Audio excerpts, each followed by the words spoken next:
personally, boo. Sucks for you. But the important part for this bit is that I have ADHD. Yeah. Woo! Thank you. And for the past year and a half since I've been diagnosed, I have successfully made it my entire personality.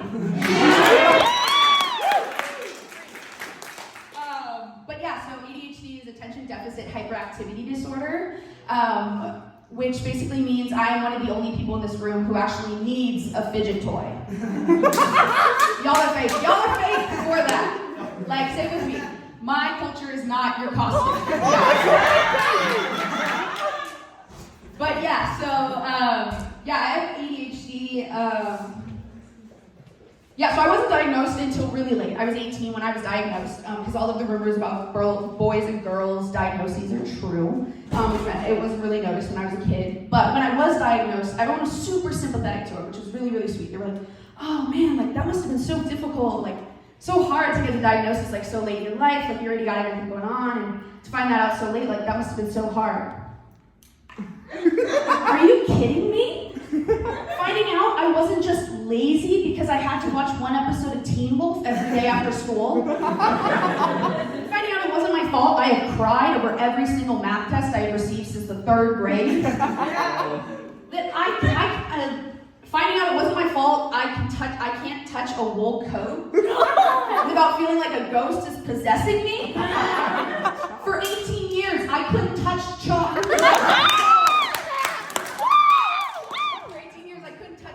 Without my soul leaving my body, and I was just like, yeah, no, that makes sense. No, yeah, that's what normal people do.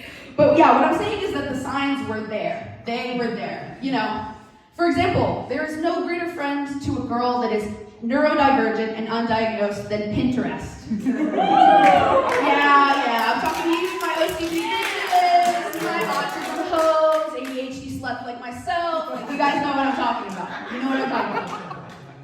Because like not only was it like, it was serving like peak Tumblr shitposting, which is part of the reason I'm like this. And it also had like all of my Teen Wolf fandom things.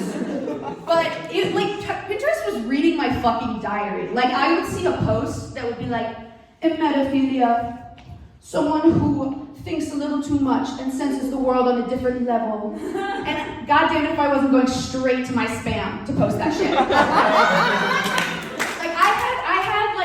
Shit in my bio, my Instagram bio in the middle school that was like, cherish the girls who laugh a little too loud, talk a little too much, and think a little too deeply. Like, girl, that doesn't make you quirky. That, you have a disorder. Like, don't cherish that girl. Get her a therapy appointment. Goddamn. No, I mean... And when I was diagnosed, my parents were very, very apologetic, which was really, really sweet. I think they felt bad that I had been, I'd gone so many years without a diagnosis without them really noticing. And so one day I came back to them and I explained to them what masking is, which is, if you're unfamiliar, it's basically how neurodivergents kind of fit in a little bit better. We got to put away my eccentricities. I learned to talk normally and kind of fit in a little bit more, be a little more typical. And so I went to them and they were very sweet again. But I went to them and they were like, see, that's so weird. We never noticed that. Like, yeah, that was the point.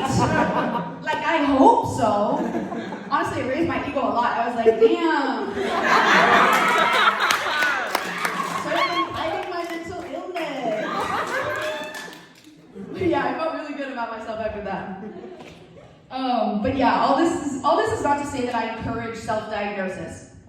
For y'all. I can diagnose myself with whatever I want.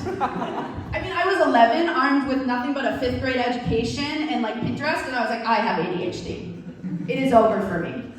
Like, you know what kind of superiority complex that gives me to be like as good, if not better, than WebMD? I'm going to Johns Hopkins with that shit.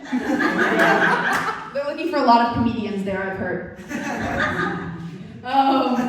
But yeah, so I don't recommend self-diagnosing. I do, however, recommend self-advocating. So if you are someone, especially a woman, that has any of these symptoms, trouble concentrating, paying attention, trouble organizing yourself or having like a bizarre organization style that only makes sense to you, impulsivity or mood swings, not being able to carry out a conversation, talking too much, listening too little,